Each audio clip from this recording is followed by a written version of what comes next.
Hello everyone, तो ये question है एंटलेस सॉन्डर्स 8th एडिशन के chapter name hematology and oncology का। Question number 464।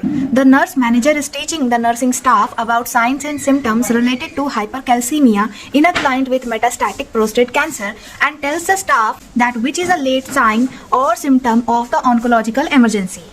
तो इस क्वेश्चन में हाइपरकैल्सीमिया वाली ऑन्कोलॉजिकल इमरजेंसी है और आप स्टाफ को सिखा रहे हो, समझा रहे हो कि हाइपरकैल्सीमिया वाली ऑन्कोलॉजिकल इमरजेंसी के कौन से लेट साइन और सिम्टम होते हैं। तो पहला ऑप्शन है headache, dysphasia, constipation, electrocardiographic changes. तो हमको ये बात याद रखनी है कि जब भी कभी कैल्शियम बढ़ेगा तो सुनिए क्या होगा। हम कह रहे हैं कि अगर ट्यूमर का डिस्ट्रक्शन होगा तो ट्यूमर के डिस्ट्रक्शन से ब्लड के अंदर हाइपरकैल्सीमिया हो जाएगा। तो हाइपरकैल्सीमिया क्या करने वाला है, हम लोग दो चीजें समझेंगे।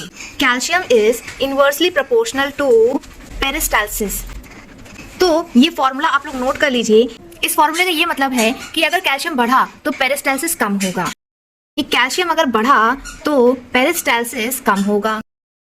तो इस पेरिस्टाल्सिस के घटने से डायरिया होगा कि कॉन्स्टिपेशन, तो पेशेंट को होने वाला है कॉन्स्टिपेशन। पेरिस्टाल्सिस हमारे जीआईटी सिस्टम की वो मूवमेंट है जिसके कारण फूड आगे ट्रैवल कर पाता है और डाइजेस्ट हो पाता है। अब दूसरा चीज हम जानेंगे, ये तो था कैल्शियम बढ़ने का, है ना। अब हम लोग अगर जाने इफ हाइपोकैल्सीमिया हुआ, अगर हाइपोकैल्सीमिया हुआ तो उसमें क्या होगा, पेरिस्टाल्सिस, कैल्शियम, अगर कैल्शियम घटेगा तो पेरिस्टाल्सिस मूवमेंट बढ़ेगी। तो पेरिस्टाल्सिस यहाँ पे हुआ ज्यादा और पेरिस्टाल्सिस अगर ज्यादा हुआ तो उसके कारण क्या होगा, डायरिया। तो ये सब चीजें किस कंडीशन में होगी, तो ये सब होगा अर्ली स्टेज में। तो इतनी बात तुमको समझ में आ गई कि ये सब कि डायरिया और कॉन्स्टिपेशन अर्ली स्टेज में होगा।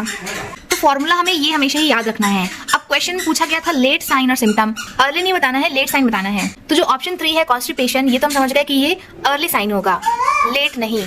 अब आएगा फॉर्मूला नंबर 2। जैसे ही कैल्शियम बढ़ेगा एसटी शॉर्ट होगा और टी वेव वाइड हो जाएगी। तो शॉर्ट एसटी सेगमेंट और टी वाइड। तो जब भी हम लोग ईसीजी की स्ट्रिप देखेंगे तो यहाँ से एसटी सेगमेंट तो छोटा हो जाता है और यहाँ से टी वेव जो होती है वो वाइड हो जाती है।